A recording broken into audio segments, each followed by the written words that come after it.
Good evening दोस्तों। Step of Bengal के online platform पर फिर से सभी लोगों को स्वागत। आज हम लोग करेंगे WB सेट 2023 के दिसंबर वाला सेगमेंट का 5th सेगमेंट। इस सेगमेंट में शुरू में ही हम लोग एक करेक्शन करेंगे। ये करेक्शन महत्वपूर्ण था और उस बंदे को थैंक्स बोलेंगे, जनाना पड़ेगा ज़रूर, जो हाईलाइट किए थे। हम लोग ये प्रॉब्लम कर लिए थे। हम लोगों के पास ये 25 आंसर आया था। 15 + 10 यानी ऑर्डर 2 एलिमेंट इधर मिल गया था। ऑर्डर 2 एलिमेंट टोटल 25 था। लेकिन यहाँ सेल्फ इन ओन इन्वर्स मतलब आइडेंटिटी इस ग्रुप में एक है। आइडेंटिटी को स्क्वायर करेंगे तो क्या आएगा? आइडेंटिटी ही आएगा। यानी सेल्फ इन्वर्स का मतलब उसको खुद के साथ मल्टीप्लाई किया जाए तो आइडेंटिटी आ जाएगा। यानी इस 25 के साथ ये आइडेंटिटी एलिमेंट ये भी जुड़ जाएगा। ये हम लोगों से छूट गया था, गलती के लिए हम लोग माफ़ी चाहते हैं। ये एकदम अनइंटेंशनल मिस्टेक था। हम लोग जस्ट मिस कर गए थे इस वन को। इसका आंसर इसलिए 26 ये होगा, बाकी तीनों गलत हो जाएगा। तो इसको करेक्ट कर लीजिएगा आप लोग। तो चलिए बिना देरी के आप नेक्स्ट सेगमेंट के प्रॉब्लम को शुरू करते हैं। देखिए, हम लोग पहले भी वीडियो में कह चुके हैं, गलती सभी से हो सकता है, हम लोगों से भी। अगर ये कमेंट आपसे आ जाए सारे, जिसमें हम लोग अपने काम पर सुधार ला सके, ये सभी के लिए भला है। तो ये 26 आंसर को लेके आप लोग चलिएगा। तो चलिए आ जाइए, आज का प्रॉब्लम शुरू करते हैं। ये एक प्रॉब्लम है, इसके ऊपर हम लोगों के प्लेलिस्ट में जाइएगा तो ODE पर 2 पॉइंट पर डिस्कस हम लोग CSIR वाला क्वेश्चन उठा के कर लिए थे। ऑर्डिनरी पॉइंट और फिर सिंगुलर पॉइंट,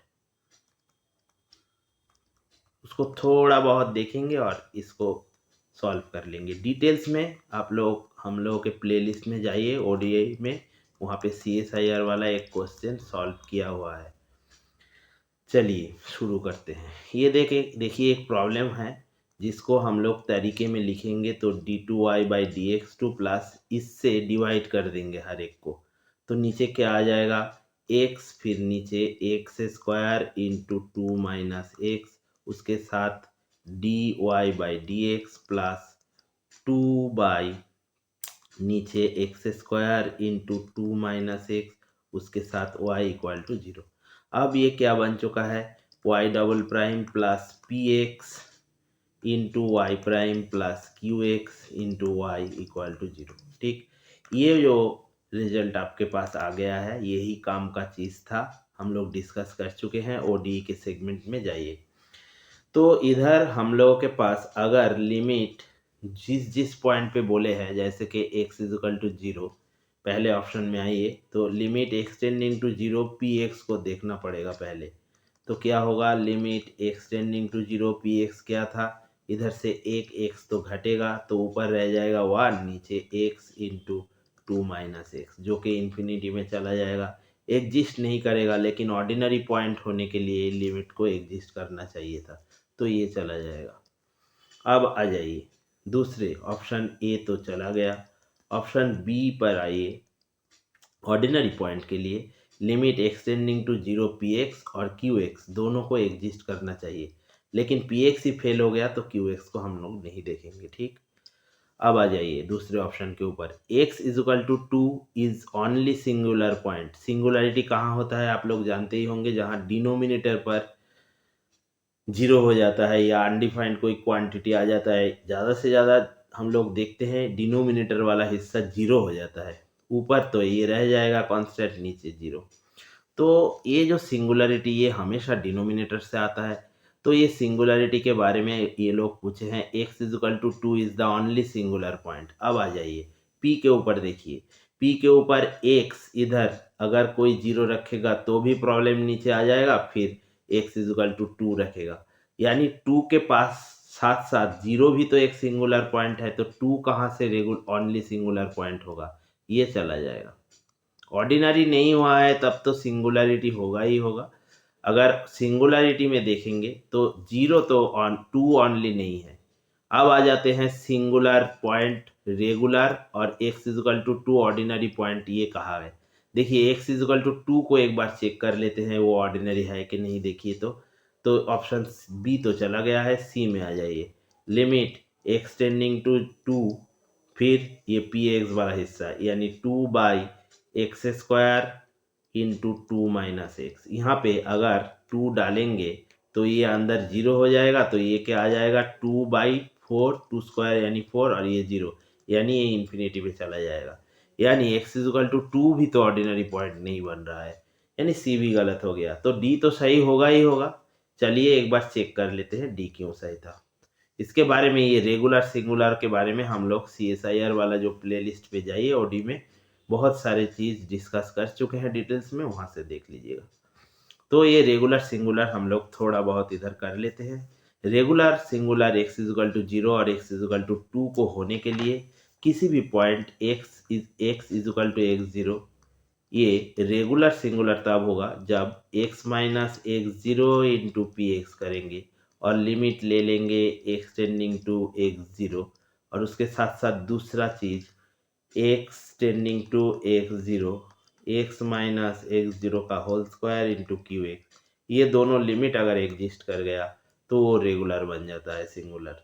तो चलिए बिना देरी शुरू करते हैं, पहले जीरो को देखते हैं। Limit x tending to zero, इधर क्या होगा, एक्स माइनस जीरो यानी एक्स रह जाएगा और पी एक्स को डालना पड़ेगा। पी एक्स क्या था, पी एक्स एक बार डालिए x into two minus x. अब देखिए ये एक्स चला जाएगा, ये लिमिट हमेशा कहाँ जाएगा, जीरो डालेंगे तो हाफ, जो कि फाइनाइट आ चुका है। फिर इधर आ जाइए, लिमिट एक्सटेंडिंग टू जीरो, यहाँ पे x square into Q x क्या था, क्यू एक्स था, डाल दीजिए क्यू एक्स के जगह two by x into two minus x, ये एक एक्स चला जाएगा। फिर अब लिमिट को डालना होगा, जब डालेंगे तो ऊपर जीरो हो जाएगा, टू इंटू जीरो, नीचे टू माइनस जीरो, यानी ये जीरो पे चला जाएगा, जो कि फाइनाइट होगा। ये भी एग्जिस्ट कर गया और ये भी एग्जिस्ट कर गया, यानी एक्स इजकल टू जीरो तो रेगुलर बन चुका है। ऐसे भी वन टू थ्री अगर चला गया है तो डी तो होगा ही होगा। अब ये रेगुलर जीरो हो गया। अब फिर सेम तरीके में एक्स टेंडिंग टू टू, यानी यहाँ एक्स इजकल टू जीरो की जगह टू रखेंगे अभी, तो टू हो जाएगा, तो x minus two into one by x into two minus x, यहाँ से इसको हटाएंगे तो एक माइनस वन रह जाएगा, फिर लिमिट डालेंगे तो माइनस हाफ, ये भी एग्जिस्ट कर गया। इधर आ जाइए, एक्स माइनस टू का whole square into one by, इसको माइनस कॉमन ले लीजिए तब ये हो जाएगा एक्स माइनस टू, एक चला जाएगा। अब अगर limit x tending to two डालेंगे तो क्या हो जाएगा, देखिए ऊपर ये जीरो हो जाएगा, नीचे क्या हो जाएगा, माइनस टू, क्योंकि यहाँ एक था और नीचे ये माइनस, तो ये भी जीरो पे चला गया, ये भी एग्जिस्ट कर गया, ये भी एग्जिस्ट कर गया, यानी ये दोनों के दोनों रेगुलर सिंगुलर बन जाएगा। तो इसका ऑप्शन डी सही था, बाकी के गलत था। अब आ जाइए इंटरेस्टिंग क्वेश्चन जो कि स्टैटिस्टिक्स से डाला गया है। देखिए मैथ वालों के लिए स्टैटिस्टिक्स करना इतना आसान नहीं होता, लेकिन हम लोग कह चुके हैं कि 60 एक सीरीज में अगर जाएंगे तो 66 से 100 तक स्टैट्स के ऊपर प्रॉब्लम्स रहते हैं, उसमें से जो इजी प्रॉब्लम्स है वो मैथ वालों को निकाल लेना चाहिए। तो हम लोग इसके लिए एक बड़ा ही इंटरेस्टिंग रिजल्ट कर लेंगे पहले, फिर इसको देखेंगे। देखिए हम लोग जानते हैं किसी भी रैंडम वेरिएबल एक्स, वो अगर नॉर्मल म्यू सिग्मा स्क्वायर को फॉलो करेगा तो वहाँ से उसका मीन एक्सपेक्टेशन ऑफ एक्स, ये सीधा सीधा क्या आता है, मीन। ये जो वाला मीन है इसको हम लोग पॉपुलेशन मीन कहते हैं, यानी जो डिस्ट्रीब्यूशन से आता है सीधा। और एक चीज़ है सैंपल। सैंपल क्या है, जो हम लोग सर्वे के दौरान उठा लेते हैं, क्या है, x1 x2 dot dot dot xn तक, ठीक। तो ये x1 से xn तक जो बना है इसके ऊपर हम लोग एक t बनाएंगे। t क्या होगा, देखिए ये सारे का साम ले लेंगे, यानी x1 plus x2 plus dot dot dot plus xn, नीचे n डालेंगे तो ये क्या हो जाएगा 1/n इंटू समेशन एक्स आई, इसको हम लोग एक्स बार कहते हैं। ये है सैंपल मीन। अब देखिए खासियत, सैंपल मीन जो बना है किससे बना है, ये सैंपल से ना। सो ये टी आखिर तक इसी का ही तो एक फंक्शन है, और सैंपल का किसी भी फंक्शन स्टैटिस्टिक कहलाता है। स्टैटिस्टिक, स्टैटिस्टिक टी क्या होगा, any function of sample values, यानी x1 x2 xn। अब क्या करते हैं, एक्सपेक्टेशन लेते हैं टी के ऊपर, तो क्या आ जाएगा, इसके ऊपर एक्सपेक्टेशन डालना पड़ेगा। तो एक्सपेक्टेशन ऑफ टी क्या था 1/n इंटू समेशन एक्स आई। ठीक, अब ये एक्स आई 1/n बाहर चला आएगा एक्सपेक्टेशन के, ये यहाँ क्या आएगा, expectation of x1 plus dot dot dot plus xn। ये सारे अलग अलग हिस्से में बांट जाएगा, 1/n1, n बाहर रह जाएगा, e ऑफ x1, फिर डॉट डॉट डॉट, फिर e ऑफ xn, ये आ जाएगा। यहाँ से क्या आ जाएगा, देखिए 1/n बाहर रहेगा, ये सारे नॉर्मल को फॉलो कर रहा था, यहाँ पे xi सारे रैंडम वेरिएबल फॉलोज नॉर्मल, और ये इंडिपेंडेंट भी दिया होगा किसी भी जगह, तो क्या हो जाएगा, ये सारे नॉर्मल को फॉलो करेगा, नॉर्मल का मीन आएगा म्यू, और इधर 1 2 करके n तक है तो n म्यू चला आएगा, n चला जाएगा। तो क्या आ चुका है आपके पास, e ऑफ t, t यानी ये देखिए एक्स बार, तो e of x bar equal to क्या आ गया, मीन म्यू। तब हम लोग कहेंगे ये एक्स बार म्यू के लिए अनबायस्ड है। किसी को अगर अनबायस्ड दिखाने के लिए बोला गया है ना, तो आपको सिर्फ उसका एक्सपेक्टेशन उसी पैरामीटर म्यू के साथ बराबर होना चाहिए। और इसी के ऊपर सवाल पूछा गया था, देखिए 2y1, पहले ऑप्शन में आइए 2y1 minus y2 minus y3 unbiased estimator of this, यानी पहले के ऊपर एक्सपेक्टेशन लेंगे, अगर ये आ गया तो हो गया। इसके साथ कुछ एरर टर्म्स भी जुड़ा है, y1 y2 y3 दिया हुआ है। ये सारे एरर टर्म्स के एक्सपेक्टेड वैल्यू हम लोग जीरो लेके चलते हैं ज़्यादातर, तब ये आसानी से प्रॉब्लम हो जाता है। देखिए इस प्रॉब्लम का खासियत यही था, बहुत बड़ा एक रिजल्ट था, इसमें सिर्फ ऑप्शंस के थ्रू आप लोगों को जाना था और रिजल्ट कर लेना चाहिए था। तो चलिए शुरू करते हैं, इसको कर लेंगे, पहले इस साइड करते हैं, इसको जगह है, चलिए इधर ही कर लेते हैं, थोड़ा मिटा देते हैं क्योंकि बाद में एक प्रॉब्लम हम लोग देखेंगे। थोड़ा 2 मिनट टाइम दे दीजिए, यहाँ हो जाएगा, जगह नहीं लगेगा।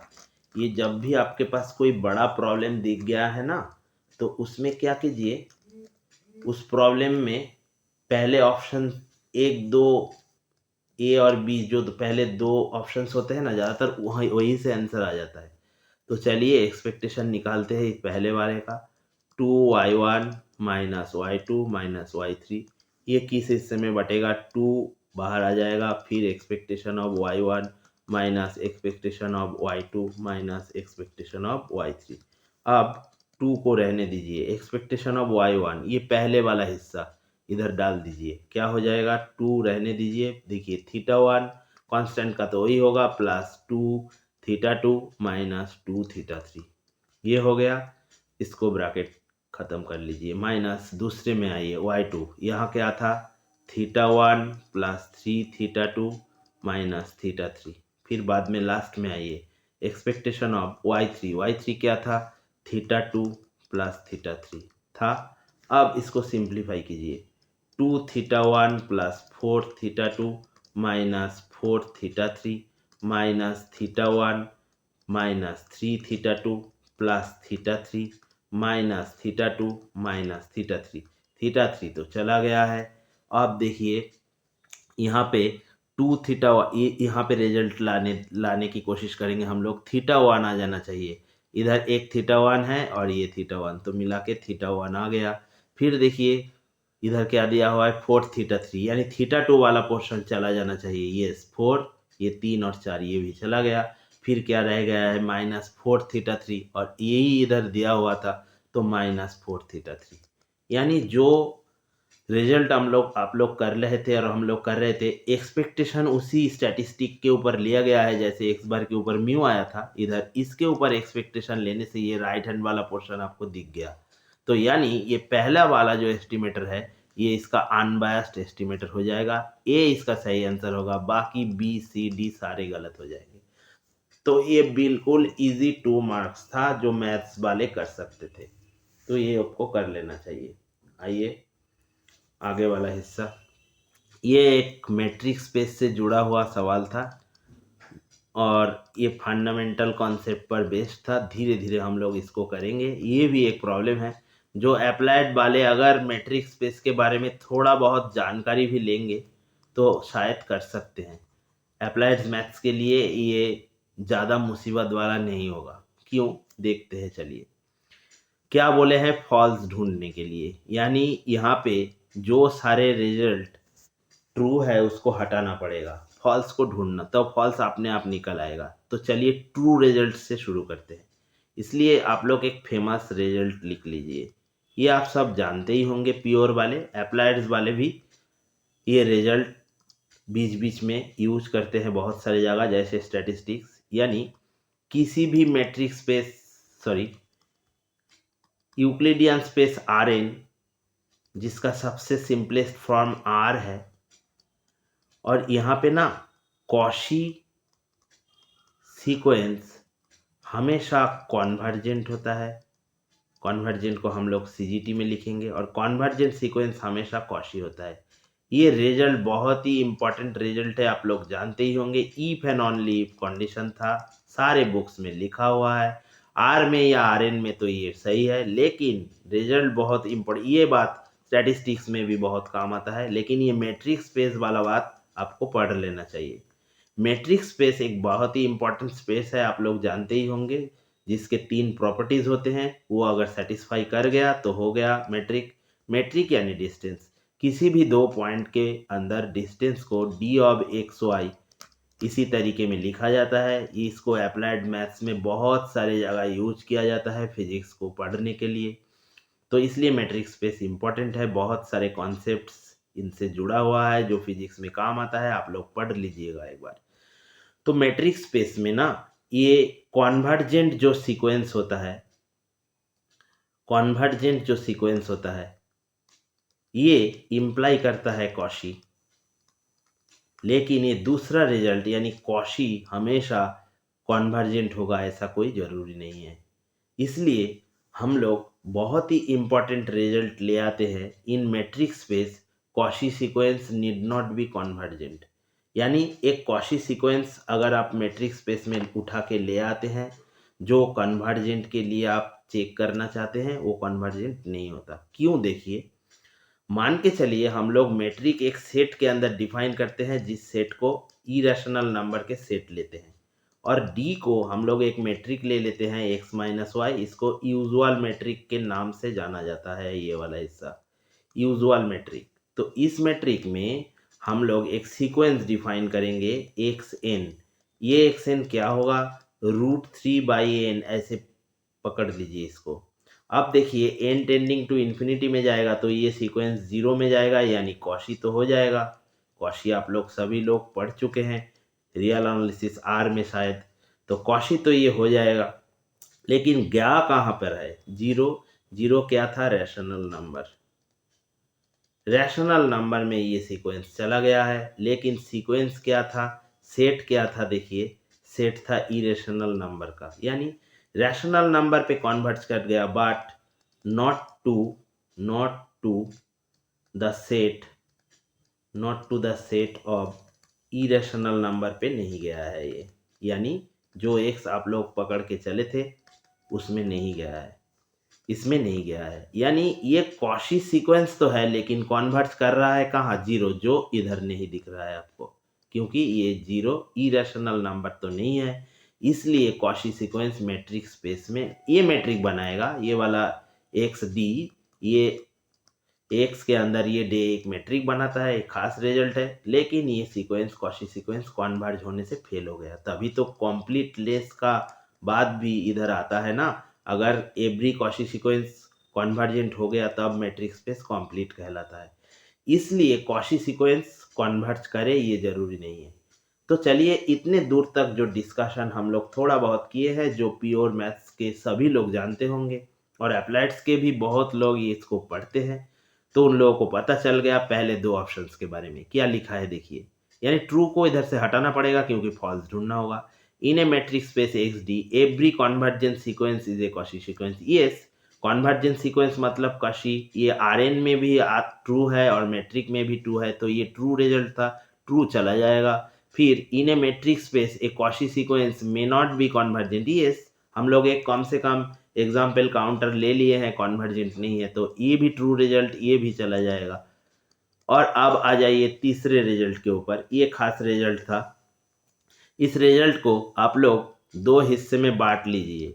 डी ऑफ एक्स जेड, ये क्या आ जाएगा, half of D of x y, ये पहला रिजल्ट। और फिर उसके बाद डी ऑफ जेड वाई, ये क्या आ जाएगा, half of D of x y. यानी यहाँ से 2 को इस साइड धकेलिए, तो 2 into D of X Z, ये क्या हो जाएगा, डी ऑफ एक्स वाई। फिर यहाँ से देखिए 2 into D of Z Y, ये क्या आ जाएगा, फिर से डी ऑफ एक्स वाई। अब इन दोनों को जोड़ दीजिए, तो इधर आ जाएगा 2 into D of x y equal to 2 common, फिर यहाँ क्या आया है, D x Z plus D z Y.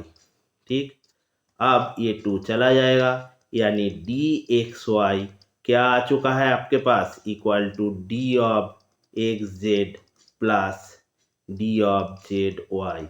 ये ट्रायंगल इनइक्वालिटी का ही फॉर्म है ना, जो हम लोग मैट्रिक स्पेस में यूज़ करते हैं, लेकिन उधर लेस और लेस इक्वल टू था।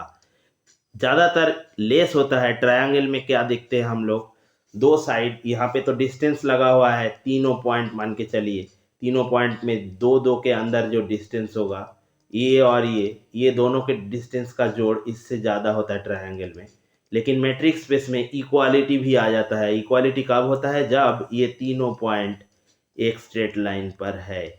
यानी ये इक्वालिटी वाला पोर्शन इधर डाला गया था, जो कंडीशन दिया था नंबर सी में, तब ये होल्ड कर सकता है। देखिए क्या लिखे है, for any two distinct element there exist a point, यानी यहाँ पे एक पॉइंट है जहाँ पे ये होल्ड कर गया है, कम से कम तो मिल गया है, तो ये भी एक ट्रू ऑप्शन हो जाएगा। और ट्रू का मतलब ये भी चला जाएगा, ये भी चला जाएगा, ये भी चला जाएगा। देखिए हमेशा इक्वल टू हो ये जरूरी नहीं, लेकिन कम से कम एक पॉइंट तो आपको मिल गया जहाँ पे ये हो सकता है। कब, वो पॉइंट कहाँ था, जब तीनों पॉइंट, यानी यहाँ पॉइंट मतलब ऑप्शन, एक ऑप्शन आपको मिल गया जहाँ तीनों सेम स्ट्रेट लाइन के ऊपर आ जाएगा, और उस केस में ये होल्ड कर जाएगा, तब ये चला जाएगा। ये तीनों के तीनों अगर ट्रू हो गया तो इसका आंसर तो यही होगा। लेकिन क्यों होगा देख लीजिए, for a metric space X D the set x consist of one point if any bounded sequence is convergent. X को आप यहाँ आर पकड़ लीजिए और मैट्रिक फिर से वही यूजुअल मैट्रिक ले लीजिए एक्स माइनस वाई। अब एक काम कीजिए, एक्स एन आप एक सीक्वेंस ले लीजिए बाउंडेड, जो बाउंडेड है, और अब जानते ही होंगे 1/n वो है, क्योंकि ये नीचे वाला हिस्सा इसका 0 और फिर 1, 0 और 1 को लेकर ये हो जाएगा इसका इन्फिमम, ये होगा सुप्रीमम। यानी ये बाउंडेड सीक्वेंस है, आप लोग जानते ही होंगे, 0 1 से बाउंडेड है। ये बाउंडेड सीक्वेंस जो है, देखिए क्या लिखा है, बाउंडेड सीक्वेंस इज कॉन्वर्जेंट, और ये कॉन्वर्जेंट भी है। कॉन्वर्जेंट कहाँ है, 0 पर, ये कॉन्वर्जेंट है। लेकिन बोले हैं क्या, देखिए तब सेट एक्स को ओनली 1 पॉइंट रखना चाहिए। लेकिन आर के अंदर क्या 1 पॉइंट है, कभी नहीं, हम ये कह नहीं सकते। आर कभी भी सिंगलटन पॉइंट नहीं है, क्योंकि पूरा रियल लाइन है ना, तो इसलिए ये ऑप्शन गलत था, फॉल्स था, और क्वेश्चन में आप लोगों को फॉल्स ही ढूंढना था, तो ये इसका आंसर हो जाएगा। तो इसी के साथ ये सेगमेंट खत्म होता है। इसके आगे हम लोग सेगमेंट जरूर लाएंगे, सेगमेंट 6, लेकिन कुछ दिन बाद। आप लोगों को इन एडवांस हम लोग हैप्पी न्यू ईयर कहते हैं। तो आज के लिए इतना ही, इन एडवांस सभी लोगों को हैप्पी न्यू ईयर। आने वाले साल आपके लिए शुभ हो। आज इतना ही, गुड बाय।